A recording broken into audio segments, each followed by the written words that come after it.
Kitab 1 Samuel. Ada seorang laki-laki dari Ramataim Sofim, dari pegunungan Efraim, namanya Elkana bin Yeroham bin Elihu bin Tohu bin Suf, seorang Efraim. Orang ini mempunyai 2 istri, yang seorang bernama Hana dan yang lain bernama Penina. Penina mempunyai anak, tetapi Hana tidak. Orang itu dari tahun ke tahun pergi meninggalkan kotanya untuk sujud menyembah dan mempersembahkan korban kepada Tuhan semesta alam di Silo. Di sana yang menjadi imam Tuhan ialah kedua anak Eli, Hofni dan Pinehas. Pada hari Elkana mempersembahkan korban, diberikannya kepada Penina istrinya, dan kepada semua anaknya yang laki-laki dan perempuan masing-masing sebagian. Meskipun ia mengasihi Hana, ia memberikan kepada Hana hanya 1 bagian, sebab Tuhan telah menutup kandungannya. Tetapi madunya selalu menyakiti hatinya, supaya ia gusar, karena Tuhan telah menutup kandungannya. Demikianlah terjadi dari tahun ke tahun. Setiap kali Hana pergi ke rumah Tuhan, Penina menyakiti hati Hana, sehingga ia menangis dan tidak mau makan. Lalu Elkana, suaminya, berkata kepadanya, "Hana, mengapa engkau menangis? Dan mengapa engkau tidak mau makan? Mengapa hatimu sedih? Bukankah aku lebih berharga bagimu daripada 10 anak laki-laki?" Pada suatu kali, setelah mereka habis makan dan minum di Silo, berdirilah Hana, sedang Imam Eli duduk di kursi dekat tiang pintu bait suci Tuhan. Dan dengan hati pedih, ia berdoa kepada Tuhan sambil menangis tersedu-sedu. Kemudian bernazarlah ia, katanya, "Tuhan semesta alam, jika sungguh-sungguh engkau memperhatikan sengsara hamba-Mu ini dan mengingat kepadaku dan tidak melupakan hamba-Mu ini, tetapi memberikan kepada hamba-Mu ini seorang anak laki-laki, maka aku akan memberikan dia kepada Tuhan untuk seumur hidupnya, dan pisau cukur tidak akan menyentuh kepalanya."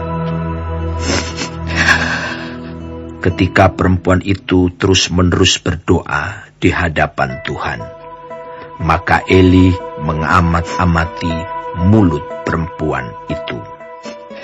Dan karena Hana berkata-kata dalam hatinya, dan hanya bibirnya saja bergerak-gerak, tetapi suaranya tidak kedengaran, maka Eli menyangka perempuan itu mabuk.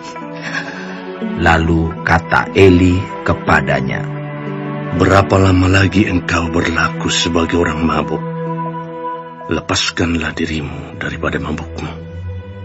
Tetapi Hana menjawab, "Bukan, tuanku. Aku seorang perempuan yang sangat bersusah hati. Anggur ataupun minuman yang memabukkan tidak kuminum, melainkan aku mencurahkan isi hatiku di hadapan Tuhan.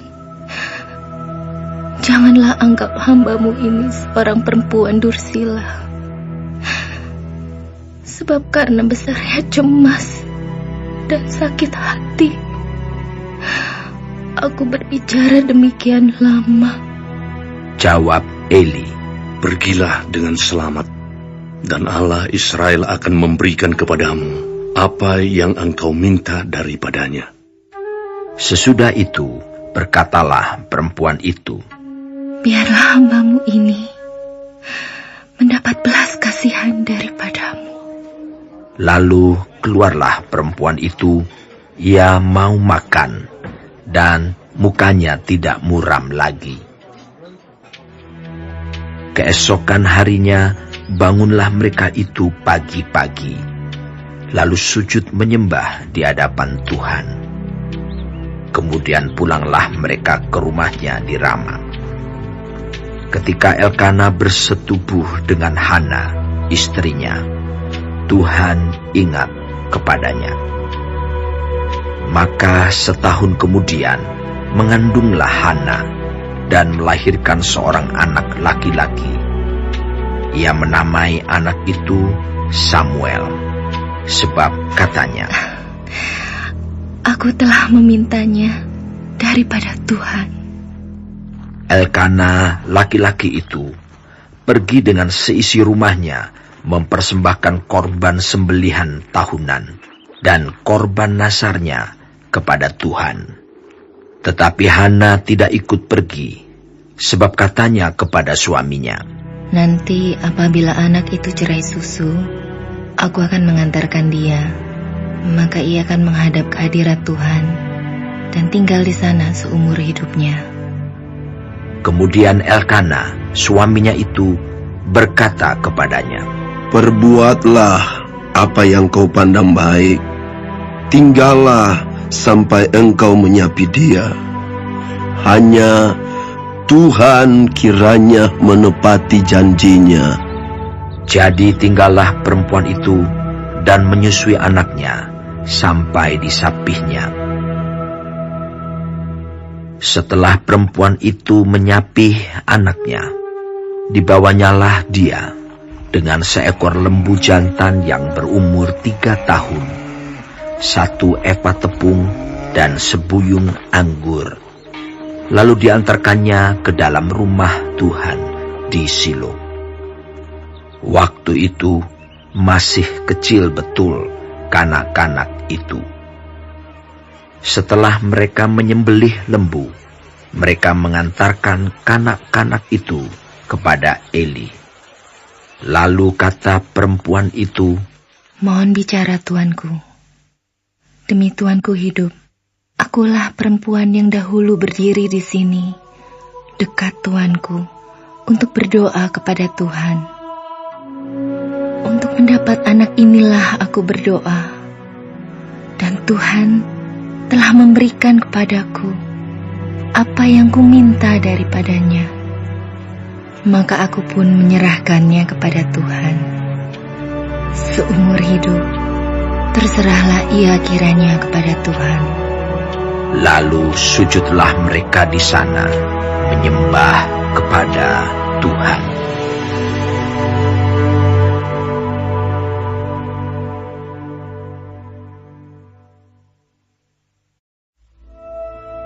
Lalu berdoalah Hana, katanya, hatiku bersukaria karena Tuhan, tanduk kekuatanku ditinggikan oleh Tuhan. Mulutku mencemoohkan musuhku, sebab aku bersukacita karena pertolonganmu. Tidak ada yang kudus seperti Tuhan, sebab tidak ada yang lain kecuali Engkau, dan tidak ada gunung batu seperti Allah kita.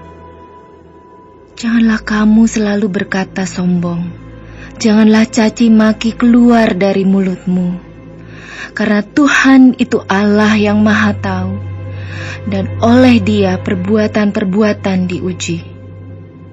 Busur pada pahlawan telah patah, tetapi orang-orang yang terhuyung-huyung, pinggangnya berikatkan kekuatan. Siapa yang kenyang dahulu, sekarang menyewakan dirinya karena makanan. Tetapi orang yang lapar dahulu, sekarang boleh beristirahat. Bahkan orang yang mandul melahirkan 7 anak, tapi orang yang banyak anaknya menjadi layu. Tuhan mematikan dan menghidupkan. Ia menurunkan ke dalam dunia orang mati dan mengangkat dari sana. Tuhan membuat miskin dan membuat kaya. Ia merendahkan dan meninggikan juga. Ia menegakkan orang yang hina dari dalam debu dan mengangkat orang yang miskin dari lumpur, untuk mendudukkan dia bersama-sama dengan para bangsawan dan membuat dia memiliki kursi kehormatan. Sebab Tuhan mempunyai alas bumi dan di atasnya ia menaruh daratan. Langkah kaki orang-orang yang dikasihinya dilindunginya, tetapi orang-orang fasik akan mati binasa dalam kegelapan, sebab bukan oleh karena kekuatannya sendiri seorang berkuasa. Orang yang berbantah dengan Tuhan akan dihancurkan. Atas mereka ia mengguntur di langit. Tuhan mengadili bumi sampai ke ujung-ujungnya. Ia memberi kekuatan kepada raja yang diangkatnya dan meninggikan tanduk kekuatan orang yang diurapinya. Lalu pulanglah Elkana ke Rama, tetapi anak itu menjadi pelayan Tuhan di bawah pengawasan Imam Eli. Adapun anak-anak lelaki Eli adalah orang-orang dursila. Mereka tidak mengindahkan Tuhan ataupun batas hak para imam terhadap bangsa itu. Setiap kali seseorang mempersembahkan korban sembelihan, sementara daging itu dimasak, datanglah bujang imam membawa garpu bergigi 3 di tangannya dan dicucukkannya ke dalam bejana atau ke dalam kuali atau ke dalam belanga atau ke dalam periuk. Segala yang ditarik dengan garpu itu ke atas diambil imam itu untuk dirinya sendiri. Demikianlah mereka memperlakukan semua orang Israel yang datang ke sana, ke Silo. Bahkan sebelum lemaknya dibakar, bujang imam itu datang, lalu berkata kepada orang yang mempersembahkan korban itu, "Berikanlah daging kepada imam untuk dipanggang, sebab ia tidak mau menerima daripadamu daging yang dimasak, hanya yang mentah saja." Apabila orang itu menjawabnya, "Bukankah lemak itu harus dibakar dahulu? Kemudian barulah ambil bagimu sesuka hatimu." maka berkatalah ia kepada orang itu, "Sekarang juga harus kau berikan. Kalau tidak, aku akan mengambilnya dengan kekerasan." Dengan demikian sangat besarlah dosa kedua orang muda itu di hadapan Tuhan, sebab mereka memandang rendah korban untuk Tuhan. Adapun Samuel menjadi pelayan di hadapan Tuhan. Ia masih anak-anak yang tubuhnya berlilitkan baju efod dari kain lenan. Setiap tahun ibunya membuatkan dia jubah kecil dan membawa jubah itu kepadanya apabila ia bersama-sama suaminya pergi mempersembahkan korban sembelihan tahunan. Lalu Eli memberkati Elkana dan istrinya. Katanya, "Tuhan kiranya memberikan keturunan kepadamu dari perempuan ini, pengganti yang telah diserahkannya kepada Tuhan." Sesudah itu pulanglah mereka ke tempat kediamannya. Dan Tuhan mengindahkan Hana, sehingga dia mengandung dan melahirkan 3 anak laki-laki dan 2 anak perempuan lagi. Sementara itu makin besarlah Samuel yang muda itu di hadapan Tuhan. Eli telah sangat tua. Apabila didengarnya segala sesuatu yang dilakukan anak-anaknya terhadap semua orang Israel, dan bahwa mereka itu tidur dengan perempuan-perempuan yang melayani di depan pintu kemah pertemuan, Berkatalah ia kepada mereka, "Mengapa kamu melakukan hal-hal yang begitu? Sehingga ku dengar dari segenap bangsa ini tentang perbuatan-perbuatanmu yang jahat itu. Janganlah begitu, anak-anakku. Bukan kabar baik yang ku dengar itu, bahwa kamu menyebabkan umat Tuhan melakukan pelanggaran. Jika seseorang berdosa terhadap seorang yang lain, maka Allah yang akan mengadili. Tetapi jika seseorang berdosa terhadap Tuhan, siapakah yang menjadi perantara baginya?" Tetapi tidaklah didengarkan mereka perkataan ayahnya itu, sebab Tuhan hendak mematikan mereka.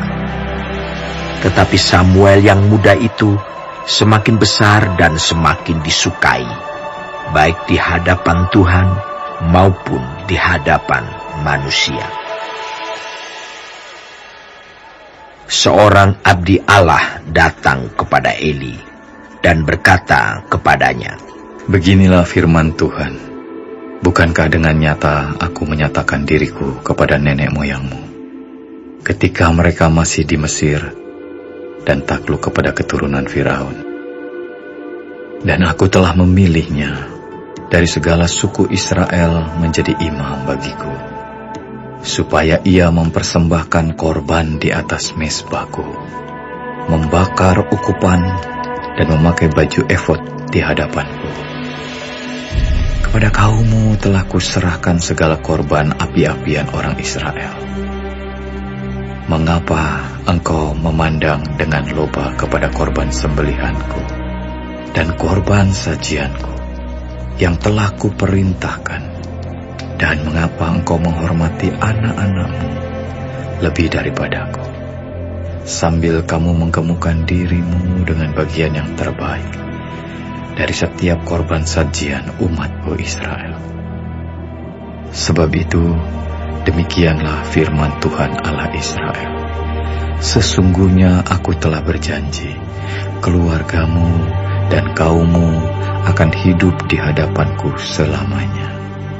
Tetapi sekarang, demikianlah firman Tuhan, jauhlah hal itu daripadaku, sebab siapa yang menghormati aku akan kuhormati, tetapi siapa yang menghina aku akan dipandang rendah.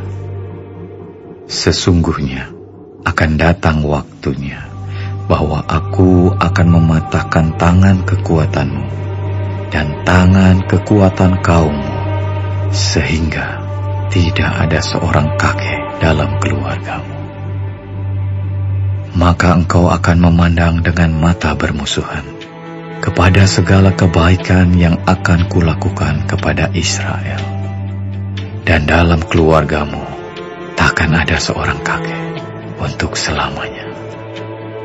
Tetapi seorang daripadamu yang tidak kulenyapkan dari lingkungan mezbahku akan membuat matamu rusak dan jiwamu merana.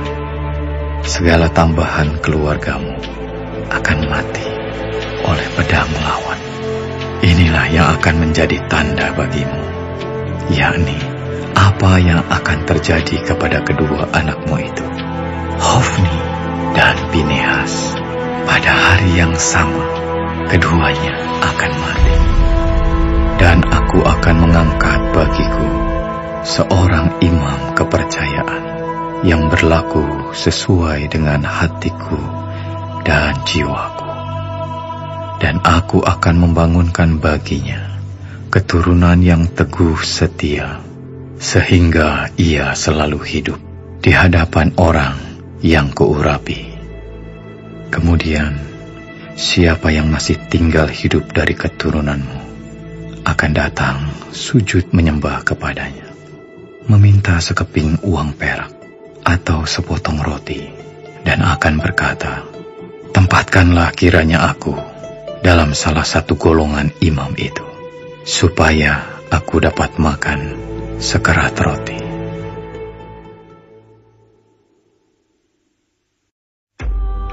Samuel yang muda itu menjadi pelayan Tuhan di bawah pengawasan Eli. Pada masa itu, firman Tuhan jarang, penglihatan-penglihatan pun tidak sering. Pada suatu hari, Eli yang matanya mulai kabur dan tidak dapat melihat dengan baik, sedang berbaring di tempat tidurnya. Lampu rumah Allah belum lagi padam. Samuel telah tidur di dalam bait suci Tuhan, tempat tabut Allah. Lalu Tuhan memanggil, Samuel, Samuel. Dan ia menjawab, "Iya, Bapa." Lalu berlarilah ia kepada Eli, serta katanya, "Ya, Bapa. Bukankah Bapa memanggil aku?" Tetapi Eli berkata, Aku tidak memanggil. Tidurlah kembali. Lalu pergilah ia tidur. Dan Tuhan memanggil Samuel sekali lagi. Samuel pun bangunlah, lalu pergi mendapatkan Eli serta berkata, "Iya, Bapa. Bukankah Bapa memanggil aku?" Tetapi Eli berkata, Aku tidak memanggil, anakku. Tidurlah kembali. Samuel belum mengenal Tuhan. Firman Tuhan belum pernah dinyatakan kepadanya. Dan Tuhan memanggil Samuel sekali lagi untuk ketiga kalinya. Ia pun bangunlah, lalu pergi mendapatkan Eli serta katanya, "Ya, Bapa. Bukankah Bapa memanggil aku?" Lalu mengertilah Eli bahwa Tuhanlah yang memanggil anak itu. Sebab itu berkatalah Eli kepada Samuel, Pergilah tidur. Dan apabila ia memanggil engkau, katakanlah, Berbicaralah Tuhan, sebab hamba-Mu ini mendengar. Maka pergilah Samuel dan tidurlah ia di tempat tidurnya. Lalu datanglah Tuhan, berdiri di sana dan memanggil seperti yang sudah-sudah. Samuel, Samuel. Dan Samuel menjawab, "Berbicaralah, sebab hamba-Mu ini mendengar." Lalu berfirmanlah Tuhan kepada Samuel, Ketahuilah, aku akan melakukan sesuatu di Israel, sehingga setiap orang yang mendengarnya akan bising kedua telinganya. Pada waktu itu, aku akan menepati kepada Eli segala yang telah kufirmankan tentang keluarganya dari mula sampai akhir. Sebab telah kuberitahukan kepadanya bahwa aku akan menghukum keluarganya untuk selamanya karena dosa yang telah diketahuinya, yakni bahwa anak-anaknya telah menghujat Allah, tetapi ia tidak memarahi mereka. Sebab itu aku telah bersumpah kepada keluarga Eli, bahwa dosa keluarga Eli takkan dihapuskan dengan korban sembelihan atau dengan korban sajian untuk selamanya. Samuel tidur sampai pagi. Kemudian dibukanya pintu rumah Tuhan. Samuel segan memberitahukan penglihatan itu kepada Eli. Tetapi Eli memanggil Samuel, katanya, Samuel, anakku. Jawab Samuel, "Iya, Bapa." kata Eli, Apakah yang disampaikannya kepadamu? Janganlah kau sembunyikan kepadaku. Kiranya beginilah Allah menghukum engkau. Bahkan lebih lagi daripada itu, jika engkau menyembunyikan sepatah kata pun kepadaku dari apa yang disampaikannya kepadamu itu. Lalu Samuel memberitahukan semuanya itu kepadanya dengan tidak menyembunyikan sesuatu pun. Kemudian Eli berkata, Dia Tuhan, biarlah diperbuatnya apa yang dipandangnya baik. Dan Samuel makin besar dan Tuhan menyertai dia. Dan tidak ada satupun dari firman-Nya itu yang dibiarkannya gugur.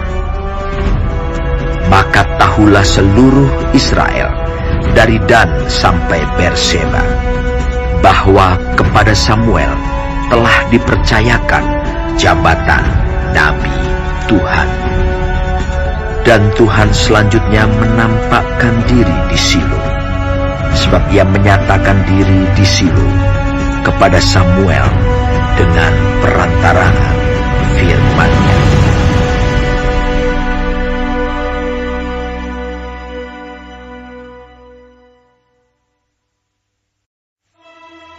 Dan perkataan Samuel sampai ke seluruh Israel. Orang Israel maju berperang melawan orang Filistin dan berkemah dekat Eben Heser, sedang orang Filistin berkemah di Afek. Orang Filistin mengatur barisannya berhadapan dengan orang Israel. Ketika pertempuran menghebat, terpukullah kalah orang Israel oleh orang Filistin, yang menewaskan kira-kira 4.000 orang di medan pertempuran itu.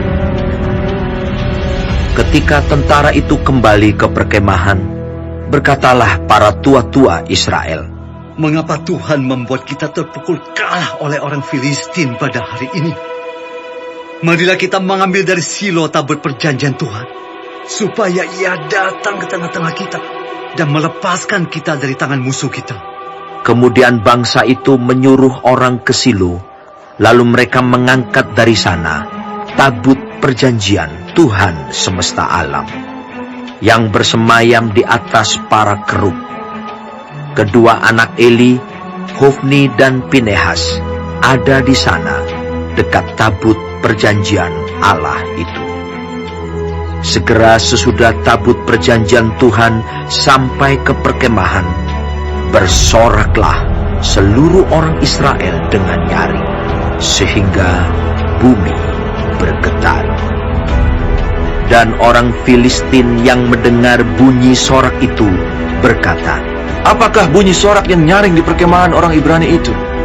Ketika diketahui mereka bahwa tabut Tuhan telah sampai ke perkemahan itu, ketakutanlah orang Filistin, sebab kata mereka, "Allah mereka telah datang ke perkemahan itu." Dan mereka berkata, "Celakalah kita, sebab seperti itu belum pernah terjadi dahulu. Celakalah kita, siapakah yang menolong kita dari tangan Allah yang maha dahsyat ini? Inilah juga Allah yang telah menghajar orang Mesir dengan berbagai-bagai tulah di padang gurun." Kuatkanlah hatimu dan berlakulah seperti laki-laki, hai orang Filistin, supaya kamu jangan menjadi budak orang Ibrani itu, seperti mereka dahulu menjadi budakmu. Berlakulah seperti laki-laki dan berperanglah." Lalu berperanglah orang Filistin, sehingga orang Israel terpukul kalah. Mereka melarikan diri masing-masing ke kemahnya. Amatlah besar kekalahan itu. Dari pihak Israel, gugur 30.000 orang pasukan berjalan kaki. Lagi pula tabut Allah dirampas, dan kedua anak Eli, Hofni dan Pinehas, tewas. Seorang dari suku Benyamin lari dari barisan pertempuran, dan pada hari itu juga ia sampai ke Silo dengan pakaian terkoyak-koyak dan dengan tanah di kepalanya. Ketika ia sampai, Eli sedang duduk di kursi di tepi jalan menunggu-nunggu, sebab hatinya berdebar-debar karena tabut Allah itu. Ketika orang itu masuk ke kota dan menceritakan kabar itu, berteriaklah seluruh kota itu. Ketika Eli mendengar bunyi teriakan itu, bertanyalah ia, "Keributan apakah itu?" Lalu bersegeralah orang itu mendapatkan Eli dan memberitahukannya kepadanya. Eli sudah 98 tahun umurnya, dan matanya sudah bular, sehingga ia tidak dapat melihat lagi. Kata orang itu kepada Eli, "Aku datang dari medan pertempuran. Baru hari ini aku melarikan diri dari medan pertempuran." Kata Eli, "Bagaimana keadaannya, anakku?" Jawab pembawa kabar itu, "Orang Israel melarikan diri dari hadapan orang Filistin. Kekalahan yang besar telah diderita oleh rakyat. Lagi pula kedua anakmu, Hofni dan Pinias, telah tewas, dan tabut Allah sudah dirampas." Ketika disebutnya tabut Allah itu, jatuhlah Eli, terlentang dari kursi di sebelah pintu gerbang. Batang lehernya patah dan ia mati, sebab telah tua dan gemuk orangnya. 40 tahun lamanya ia memerintah sebagai hakim atas orang Israel.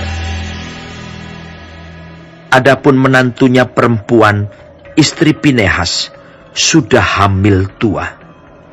Ketika didengarnya kabar itu, bahwa tabut Allah telah dirampas, dan mertuanya laki-laki serta suaminya telah mati, duduklah ia berlutut, lalu bersalin, sebab ia kedatangan sakit beranak.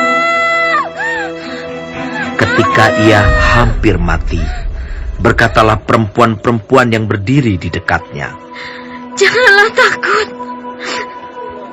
sebab engkau telah melahirkan seorang anak laki-laki."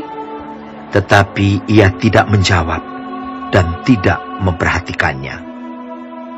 Ia menamai anak itu Ikabod, katanya, "Telah lenyap kemuliaan dari Israel." Karena tabut Allah sudah dirampas, dan karena mertuanya dan suaminya. Katanya, "Telah lenyap kemuliaan dari Israel, sebab tabut Allah telah dirampas."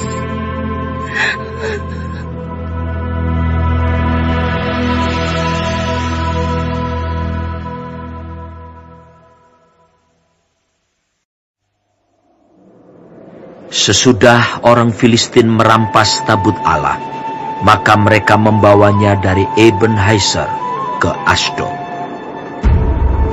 Orang Filistin mengambil tabut Allah itu, dibawanya masuk ke kuil Dagon, dan diletakkannya di sisi Dagon. Ketika orang-orang Asdod bangun pagi-pagi pada keesokan harinya, tampaklah Dagon terjatuh dengan mukanya ke tanah di hadapan tabut Tuhan. Lalu mereka mengambil Dagon dan mengembalikannya ke tempatnya. Tetapi ketika keesokan harinya mereka bangun pagi-pagi, tampaklah Dagon terjatuh dengan mukanya ke tanah di hadapan tabut Tuhan. Tetapi kepala Dagon dan kedua belah tangannya terpenggal dan terpelanting ke ambang pintu. Hanya badan Dagon itu yang masih tinggal. Itulah sebabnya para imam Dagon dan semua orang yang masuk ke dalam kuil Dagon tidak menginjak ambang pintu rumah Dagon yang di Asdod sampai hari ini. Tangan Tuhan menekan orang-orang Asdod itu dengan berat, dan ia membingungkan mereka. Ia menghajar mereka dengan borok-borok, baik Asdod maupun daerahnya. Ketika dilihat orang-orang Asdod bahwa demikian halnya, berkatalah mereka, "Tabut Allah Israel tidak boleh tinggal pada kita, sebab tangannya keras melawan kita." dan melawan Dagon Allah kita. Sebab itu mereka memanggil berkumpul kepadanya semua raja kota orang Filistin dan berkata, apakah yang akan kita lakukan dengan tabut Allah Israel itu? Lalu kata mereka, tabut Allah Israel harus dipindahkan ke Gad. Jadi mereka memindahkan tabut Allah Israel itu ke sana. Tetapi setelah mereka memindahkannya, maka tangan Tuhan mendatangkan kegemparan yang sangat besar atas kota itu. Ia menghajar orang-orang kota itu, anak-anak dan orang dewasa, sehingga timbul borok-borok pada mereka. Lalu mereka mengantarkan tabut Allah itu ke Ekron. Tetapi sesampai tabut Allah itu di Ekron, berteriaklah orang Ekron itu demikian. Mereka memindahkan tabut Allah Israel itu kepada kita untuk mematikan kita dan bangsa kita. Sebab itu mereka memanggil berkumpul semua raja kota orang Filistin itu dan berkata, antarkanlah tabut Allah Israel itu. Biarlah itu kembali ke tempatnya, supaya jangan dimatikannya kita dan bangsa kita. Sebab di seluruh kota itu ada kegemparan maut. Tangan Allah menekan orang-orang di sana dengan sangat berat. Orang-orang yang tidak mati dihajar dengan borok-borok, sehingga teriakan kota itu naik ke langit.